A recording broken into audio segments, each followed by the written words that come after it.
Hello बच्चों, आज हम लोग स्टार्ट कर रहे हैं chemical reactions and equations chapter का सेकंड पार्ट। इस पार्ट के अंदर हम लोग पढ़ेंगे कि केमिकल रिएक्शंस कितने टाइप के होते हैं।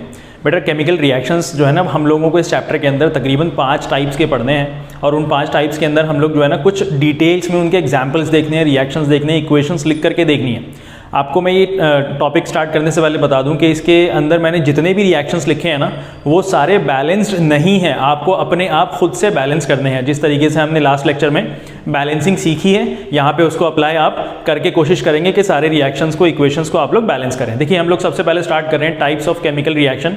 इसके अंदर हमारे 5 टाइप्स हैं, जिसके अंदर यहाँ पे हमने 2 टाइप्स को पहले से लिखा हुआ है। पहला है कॉम्बिनेशन रिएक्शन और दूसरा है डीकम्पोजिशन रिएक्शन।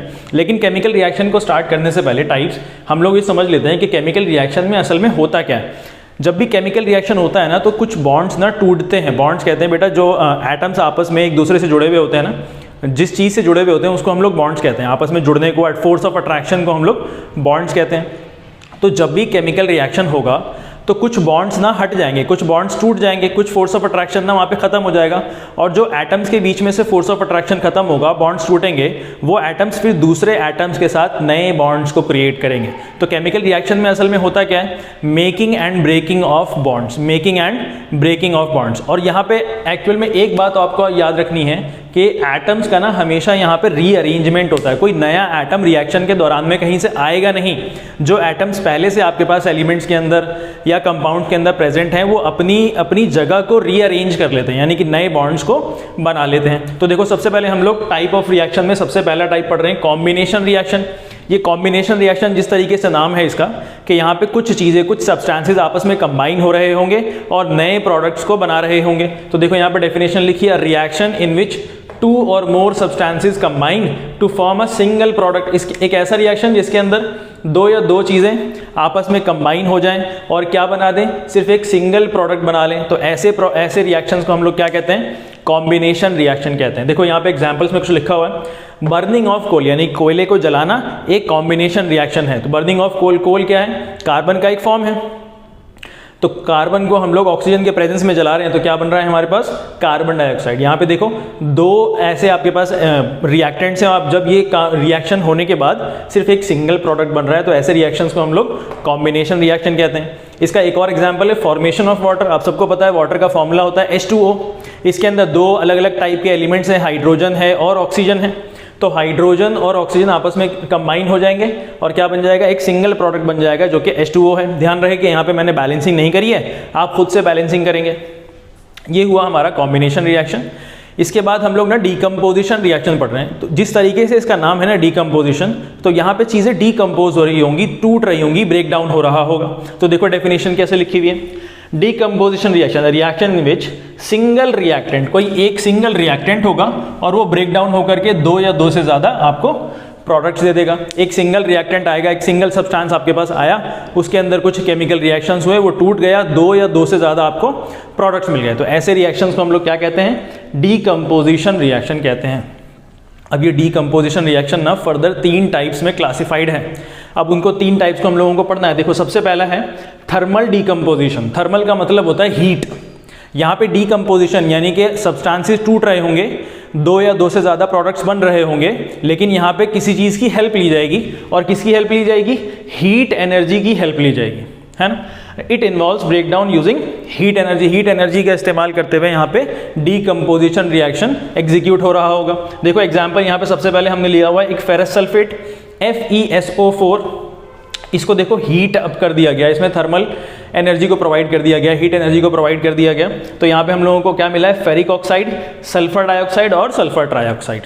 इस रिएक्शन को बहुत ज़्यादा ध्यान से देखना है। इस रिएक्शन के अंदर से कई बार क्वेश्चंस बन के आते हैं। सबसे पहले इस रिएक्शन के अंदर आप ये देखिए, मैंने जो हीट एनर्जी है ना, हमने लास्ट लेक्चर में एक टॉपिक पढ़ा था कि अगर आपको इक्वेशन को ज़्यादा इंफॉर्मेटिव बनाना है, तो जिस कंडीशंस के अंदर वो इक्वेशन एग्जीक्यूट हो रहा है, वो रिएक्शन हो रहा है, तो आपको उसको यहाँ पर रिप्रेजेंट करना पड़ता है एरो के ऊपर।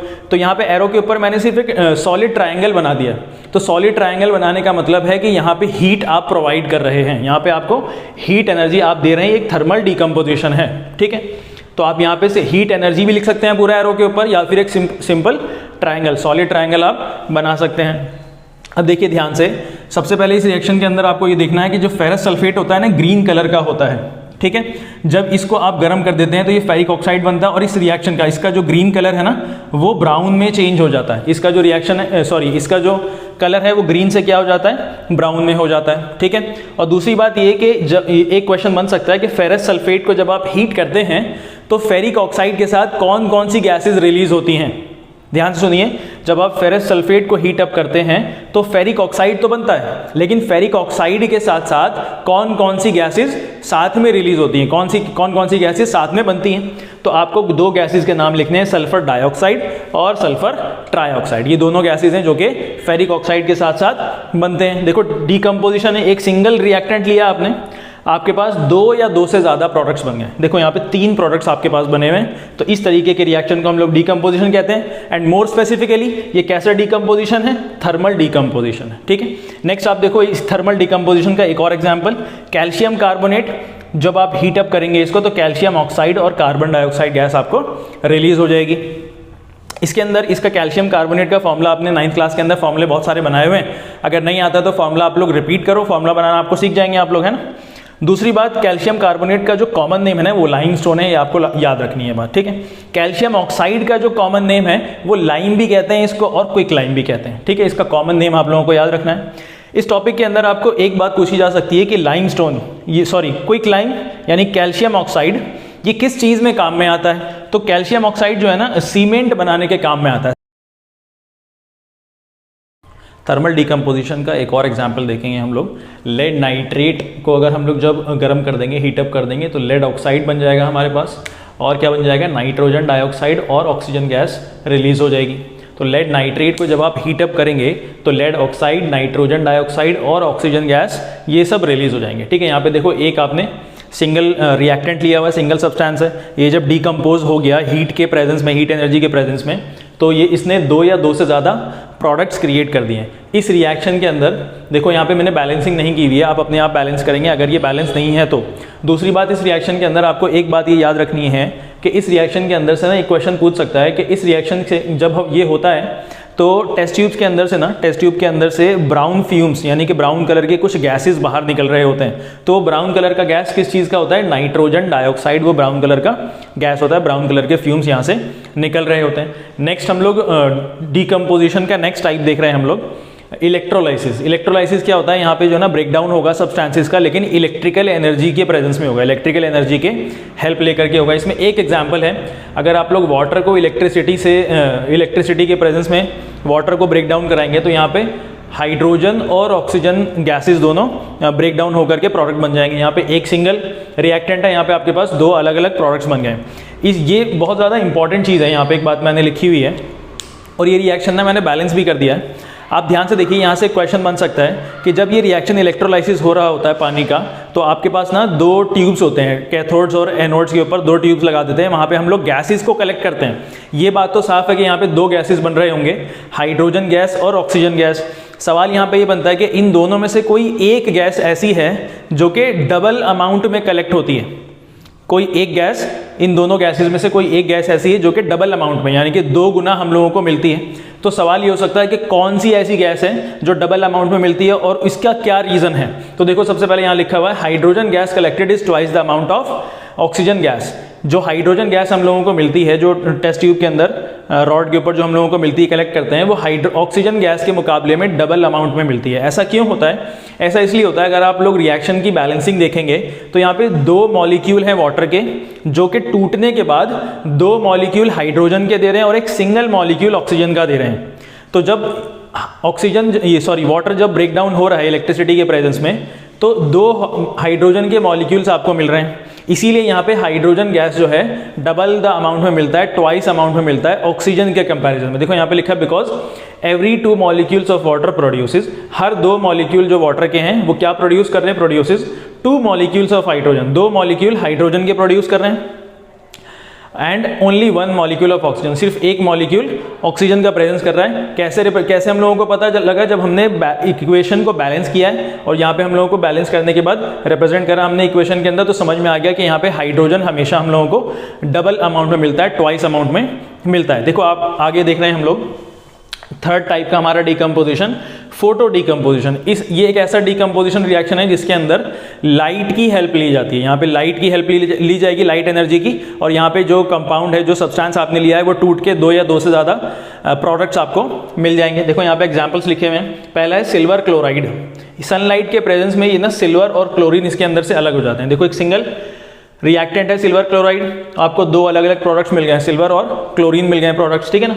यहाँ पे एक बात आपको याद रखनी है कि सवाल ये आ सकता है कि जब सिल्वर क्लोराइड को हम लोग सनलाइट के प्रेजेंस में छोड़ देते हैं तो वो सिल्वर और क्लोरीन तो बन जाता है, ये हम लोगों को पता है, लेकिन इसका कलर किस तरीके से बदल जाता है, कलर में क्या चेंज आता है। तो सिल्वर क्लोराइड ना वाइट कलर का होता है, पाउडर फॉर्म में लिया है आपने, जब आप इसको सनलाइट में छोड़ देंगे तो ये ग्रे कलर का बदल जाएगा, यानी कि वाइट से यहाँ पे ग्रे कलर में चेंज आ जाएगा। इसी तरीके से एक और एग्जांपल है इसका, सिल्वर ब्रोमाइड AgBr, इसको भी अगर आप सनलाइट में छोड़ देंगे तो सिल्वर और ब्रोमीन गैसेज अलग अलग हो जाएंगी यहाँ पे, ठीक है ना।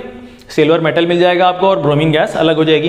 तो AgBr का कलर होता है येलो और सिल्वर का कलर होता है ग्रे। आपको यहाँ पे इस चीज़ को ज़्यादा याद रखना है कि कलर चेंज होकर के क्या हो जाता है, ग्रे कलर का बन जाता है। सिल्वर का जो कलर होता है वो ग्रे होता है। इसके अंदर से एक और क्वेश्चन बन सकता है कि ये दोनों रिएक्शंस ना किधर यूज़ होती हैं। तो ब्लैक एंड व्हाइट फोटोग्राफी के अंदर ये दोनों रिएक्शंस को यूज़ किया जाता है। हम लोग नेक्स्ट टाइप का रिएक्शन पढ़ रहे हैं, इसका नाम है डिस्प्लेसमेंट रिएक्शन। यहाँ पे कोई ज़्यादा रिएक्टिव मेटल कम रिएक्टिव मेटल को ना अपने ही सॉल्यूशन से डिस्प्लेस कर देता है, उसको अपनी ही जगह से हटा देता है। जिस तरीके से इसका नाम है डिस्प्लेसमेंट, किसी चीज़ को डिस्प्लेस कर देगा, उसकी जगह से उसको हटा देगा। देखो यहाँ पे हम लोगों ने कुछ मेटल्स के बारे में पढ़ना है बिल्कुल बेसिकली, क्योंकि कुछ मेटल्स ऐसे होते हैं जो ज़्यादा रिएक्टिव होते हैं। ज़्यादा रिएक्टिव का मतलब कि वो रिएक्शन करेंगे दूसरे, अब उनके सामने कोई और दूसरा मेटल होगा तो उसको रिएक्शन करने नहीं देंगे। ज़्यादा रिएक्टिव का मतलब है कि वो अपने कंपाउंड्स बनाएंगे, अपने आप को केमिकल रिएक्शन में इन्वॉल्व करेंगे, ठीक है। तो यहाँ पे देखो केमिकल डिस्प्लेसमेंट रिएक्शन क्या होता है, reaction in which more reactive metal displaces less reactive metal from its solution. ये ज़्यादा रिएक्टिव मेटल कम रिएक्टिव मेटल की पूरी एक सीरीज़ है जो कि हम लोग 3rd चैप्टर में पढ़ेंगे मेटल्स एंड नॉन मेटल्स के अंदर। यहाँ पे मैंने सिर्फ बेसिक कुछ लिख दिए हैं, जैसे कि एल्यूमिनियम जिंक से ज़्यादा रिएक्टिव है। आयरन देखो सबसे कम रिएक्टिव यहाँ पे अभी फिलहाल के लिए कॉपर है, उसके बाद ज़्यादा रिएक्टिव लेड है, उसके बाद फिर आयरन है ज़्यादा रिएक्टिव, उसके बाद जिंक है ज़्यादा रिएक्टिव, और सबसे ज़्यादा रिएक्टिव अभी फिलहाल के लिए यहाँ पे एल्यूमिनियम है। ये हमने एक सीरीज़ बना दी है, रिएक्टिविटी सीरीज शॉर्ट फॉर्म है इसका। तो अभी फिलहाल के लिए यहाँ पे जो है जिंक और आयरन के अंदर कंपैरिजन करो कि आयरन जो है ये आयरन कॉपर से ज़्यादा रिएक्टिव है, ठीक है। यहाँ पे हम लोग एक एग्जांपल देखते हैं। आयरन को अगर हम लोग कॉपर सल्फेट सोल्यूशन के अंदर मिक्स करते हैं, आयरन मेटल को अगर हम लोग कॉपर सल्फेट सोल्यूशन के अंदर मिक्स करेंगे तो ये जो आयरन है ना, ये कॉपर से ज़्यादा रिएक्टिव होने की वजह से, ये आयरन कॉपर से ज़्यादा रिएक्टिव होने की वजह से इसके अपने सोल्यूशन में से कॉपर को हटा देगा, कॉपर सल्फेट सोल्यूशन में से कॉपर को हटा देगा और खुद अपना सोल्यूशन बन जाएगा। देखो यहाँ पे आयरन ने क्या करा है, कॉपर को डिस्प्लेस कर दिया और खुद क्या बन गया है, आयरन का सल्फेट बन गया और कॉपर यहाँ पे अलग हो गया, डिस्प्लेस हो गया। देखो ये कॉपर सल्फेट है और ये आयरन सल्फेट है। इस रिएक्शन के अंदर से एक क्वेश्चन बन सकता है कि आयरन सल्फेट कॉपर सल्फेट का कलर जब हम लोग आयरन उसके अंदर मिलाते हैं तो क्या होता है और उसके बाद में उसका क्या हो जाता है कलर। देखो यहाँ पे जो कॉपर सल्फेट है ना, इसका कलर ब्लू कलर का होता है और फिर बाद में जब हम इसको आयरन मिक्स कर देते हैं इसके अंदर तो उसका कलर ना ग्रीन कलर का हो जाता है, ठीक है। यहाँ पे कलर चेंज होता है ब्लू से ग्रीन का। एक और एग्जाम्पल देखो, यहाँ पे जिंक को हमने कॉपर सल्फेट सोल्यूशन के अंदर डाला तो जिंक भी देखो कॉपर से ज़्यादा रिएक्टिव है तो कॉपर को उसी के सोल्यूशन में से हटा देगा। देखो जिंक ने कॉपर को हटाया, क्या बन गया, जिंक सल्फेट बन गया और कॉपर अलग हो गया। एक और एग्जाम्पल देखो, यहाँ पे लेड है और यहाँ पे कॉपर क्लोराइड की बात हो रही है तो लेड जो है कॉपर से ज़्यादा रिएक्टिव है तो लेड ने कॉपर क्लोराइड में से कॉपर को हटाया और खुद लेड क्लोराइड बन गया और कॉपर यहाँ पे अलग हो गया। ये हमने पढ़ा डिस्प्लेसमेंट रिएक्शन। यहाँ पे एक मेटल जो ज़्यादा रिएक्टिव होता है वो कम रिएक्टिव मेटल को उसी के सोल्यूशन में से हटा देता है। देख नेक्स्ट हमारा है डबल डिस्प्लेसमेंट रिएक्शन।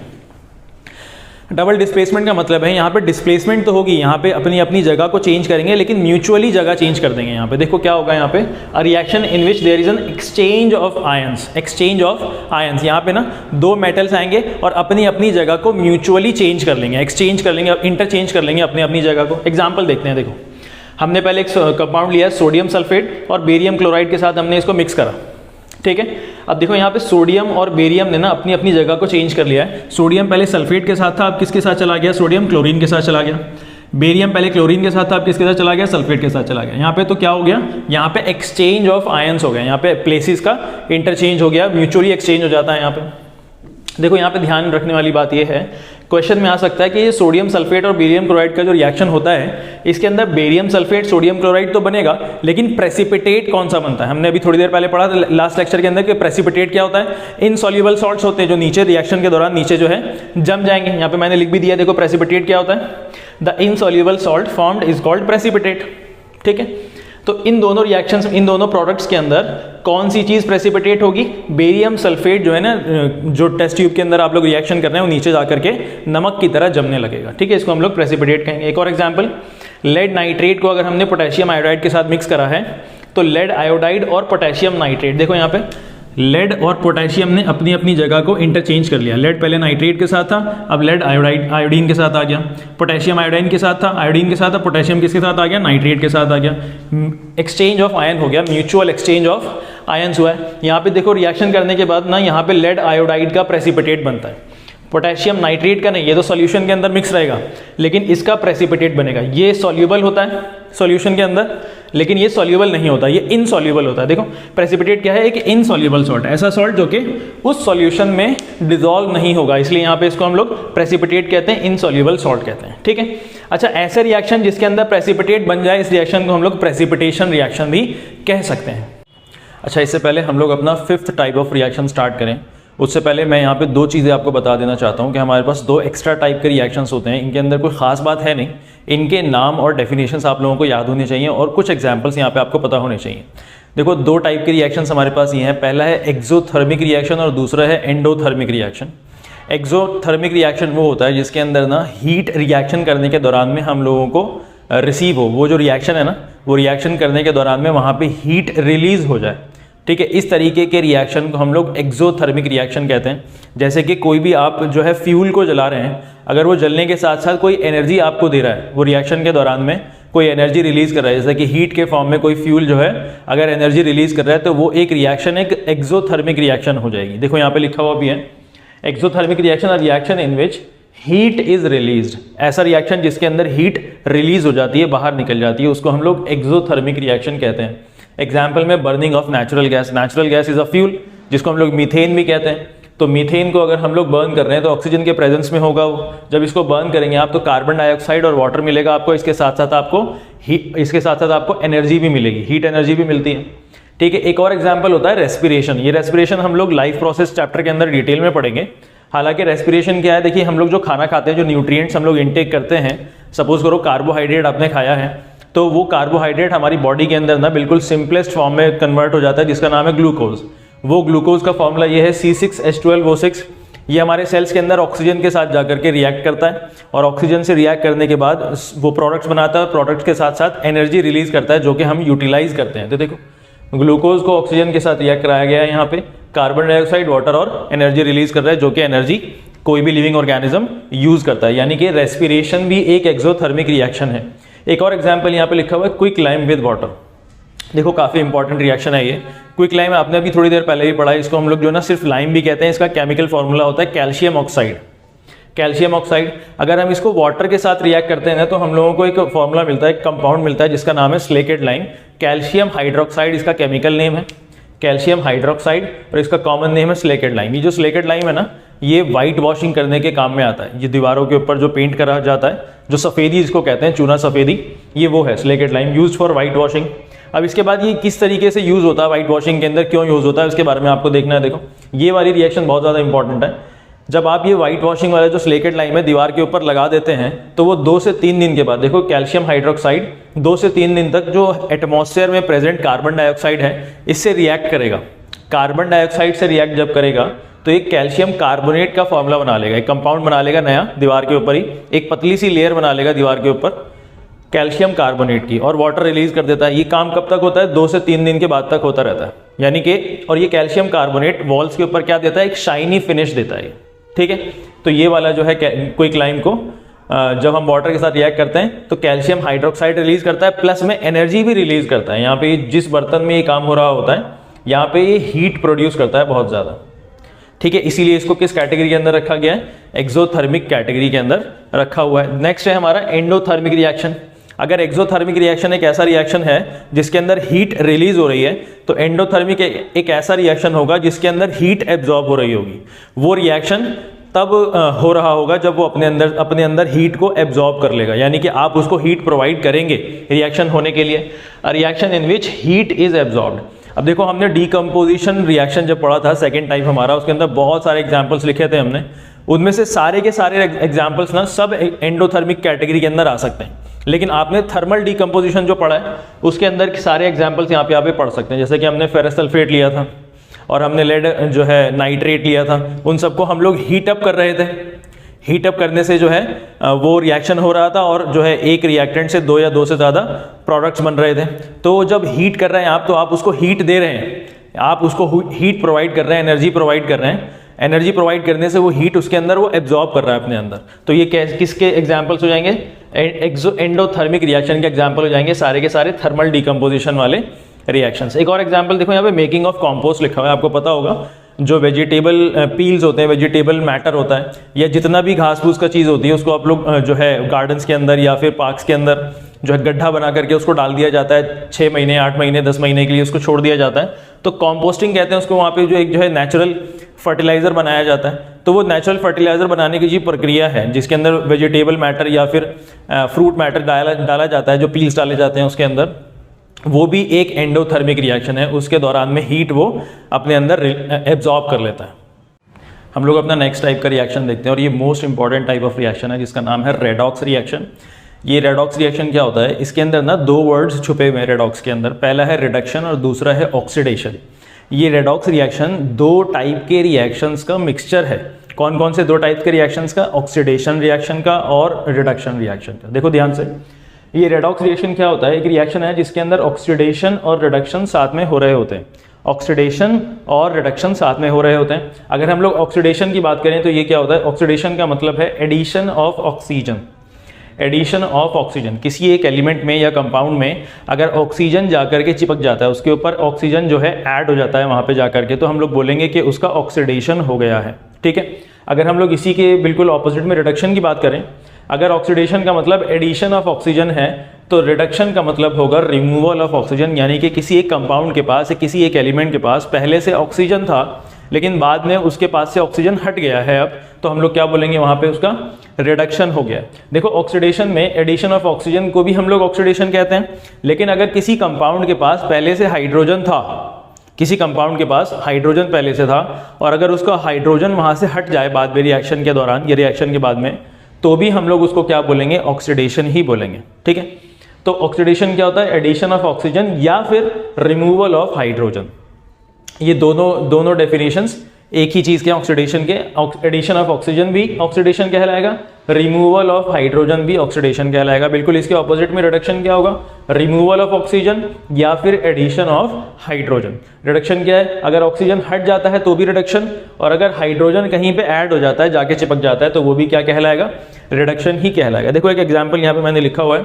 अगर कॉपर को हम लोग ऑक्सीजन के प्रेजेंस में हीटअप करते हैं, एयर में हीटअप करते हैं, तो कॉपर ना बाद में कॉपर ऑक्साइड में बदल जाता है। ठीक है। इस रिएक्शन में आपको कलर याद रखनी है कि कॉपर एक शाइनी ब्राउन कलर का मेटल होता है।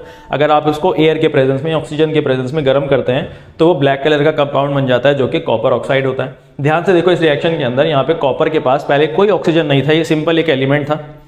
अब ये कॉपर के बाद जब हमने इसको गर्म कर दिया ऑक्सीजन के प्रेजेंस में, तो ये कॉपर ना अब कॉपर ऑक्साइड बन गया है, यानी कि यहाँ पे कॉपर का ऑक्सीडेशन हो गया। कॉपर का ऑक्सीडेशन हो गया, यहाँ पे कॉपर ऑक्सीडाइज होकर के क्या बन गया? अब कॉपर ऑक्साइड बन गया। कलर आप लोग यहाँ पे याद रखेंगे। एक और एग्जाम्पल देखेंगे यहाँ पे हम लोग। नेक्स्ट एग्जाम्पल है, देखो यही कॉपर ऑक्साइड को, ये जो कॉपर ऑक्साइड हमने बनाया है या बन गया है यहाँ पे, इसी कॉपर ऑक्साइड को अगर आप हाइड्रोजन के प्रेजेंस में गर्म कर देंगे तो ये कॉपर ऑक्साइड ना वापस से कॉपर बन जाएगा। एक शाइनी ब्राउन कलर का मेटल आपको वापस मिल जाएगा। ये ब्लैक कलर का कंपाउंड होता है और ये शाइनी ब्राउन कलर का एक मेटल है। देखो ध्यान से, कॉपर ऑक्साइड को अगर आप हाइड्रोजन के प्रेजेंस में गर्म करते हैं तो आपको यहाँ पे कॉपर का मेटल और वाटर अलग से मिल जाएगा। इस रिएक्शन के अंदर मैंने यहाँ पे दोनों चीजें एक साथ दिखाई हैं कि ऑक्सीडेशन भी कहीं पे हो रहा है और रिडक्शन भी हो रहा है। जब भी कहीं पे ऑक्सीडेशन हो रहा होता है तो वहां पे रिडक्शन होना ही होना है। ये दोनों चीजें साइमल्टेनियसली एक साथ होती हैं एक ही रिएक्शन के अंदर। ठीक है। तो देखो, कॉपर ऑक्साइड के पास पहले से ऑक्सीजन था, लेकिन जब रिएक्शन हो गया तो ये कॉपर ऑक्साइड में से ऑक्सीजन हट गया है, तो रिमूवल ऑफ ऑक्सीजन क्या कहलाता है? रिमूवल ऑफ ऑक्सीजन रिडक्शन कहलाता है, यानी कि कॉपर ऑक्साइड का रिडक्शन हो गया और क्या बन गया? वो कॉपर बन गया। देखो copper oxide is reduced to copper, ठीक है। इसके बाद यहाँ पे हाइड्रोजन ना अकेला था, इसके पास कोई भी और दूसरा एलिमेंट साथ में नहीं था, तो हाइड्रोजन बाद में रिएक्शन के बाद हाइड्रोजन के साथ ऑक्सीजन जाकर के ऐड हो गया, तो यहाँ पे ऑक्सीजन का एडिशन हो गया। तो एडिशन ऑफ ऑक्सीजन क्या कहलाता है? ऑक्सीडेशन कहलाता है। तो देखो यहाँ पे हाइड्रोजन का ऑक्सीडेशन हो गया और यहाँ पे क्या बन गया? ये वाटर बन गया, H2O बन गया, ठीक है। यानी कि copper oxide is reduced to copper while hydrogen is oxidised to water. Third reaction हम लोग देखेंगे, जिंक ऑक्साइड प्लस में carbon gives zinc and carbon monoxide. अगर हम लोग जिंक ऑक्साइड को कार्बन के साथ रिएक्ट कराते हैं तो हमको जिंक और कार्बन मोनोऑक्साइड देता है। तो देखो यहाँ पे जिंक ऑक्साइड हमारे पास ऑक्सीजन के साथ पहले से है, बाद में जब रिएक्शन हो गई तो जिंक अकेला हो गया, यानी कि जिंक का क्या हो गया? यहाँ पे रिडक्शन हो गया। जिंक ऑक्साइड का क्या हो गया? यहाँ पे रिडक्शन हो गया और क्या बन गया? वो जिंक बन गया। अगर जिंक ऑक्साइड का रिडक्शन हुआ है तो इसके सामने वाले का ऑब्वियस है कि उसका ऑक्सीडेशन हुआ होगा। तो देखो कार्बन पहले यहाँ पे अकेला था, रिएक्शन करने के बाद कार्बन के साथ ना ऑक्सीजन जाकर के ऐड हो गया, यानी कि कार्बन का यहाँ पे ऑक्सीडेशन हो गया होगा। तो देखो लिखा हुआ यहाँ पे zinc oxide is reduced, zinc oxide reduce हो गया है एंड कार्बन इज ऑक्सीडाइज्ड, और जो कार्बन है वो ऑक्सीडाइज हो चुका है। एक और रिएक्शन देखो आप लोग यहाँ पे मैंगनीज डाइऑक्साइड प्लस में HCl MnO2 और HCl, यहाँ पे आपको क्या क्या मिल रहा है? इन दोनों को रिएक्शन करने के बाद मैंगनीज क्लोराइड MnCl2 प्लस में वाटर प्लस में Cl2, ये एक रिएक्शन है, इतनी ज़्यादा इंपॉर्टेंट नहीं है लेकिन बात आपको यहाँ पे समझ में आ जाएगी। देखो ध्यान से, मैंगनीज के पास पहले से ऑक्सीजन था लेकिन बाद में रिएक्शन करने के बाद मैंगनीज में से ऑक्सीजन हट चुका है। रिमूवल ऑफ ऑक्सीजन क्या कहलाता है? रिडक्शन कहलाता है, यानी कि इस वाले कंपाउंड का रिडक्शन हो गया, MnO2 is reduced to MnCl2, ठीक है। यहाँ पे हाइड्रोजन यानी कि HCl के पास पहले से हाइड्रोजन अवेलेबल था, ठीक है। हाइड्रोजन ना अब Cl के पास, देखो क्लोरीन के पास पहले हाइड्रोजन था, बाद में रिएक्शन करने के बाद क्लोरीन अलग हो गया है हाइड्रोजन से, यानी कि क्लोरीन के साथ हाइड्रोजन पहले था, बाद में अब हाइड्रोजन यहां से हट गया, यानी कि रिमूवल ऑफ हाइड्रोजन हो गया। तो रिमूवल ऑफ हाइड्रोजन क्या कहलाता है? ऑक्सीडेशन कहलाता है। तो देखो HCl is oxidised to chlorine, यहाँ पे HCl के साथ रिमूव हो गया है हाइड्रोजन और क्या बन गया? सिर्फ सीधा क्लोरीन बन गया। तो ये क्या हो गया?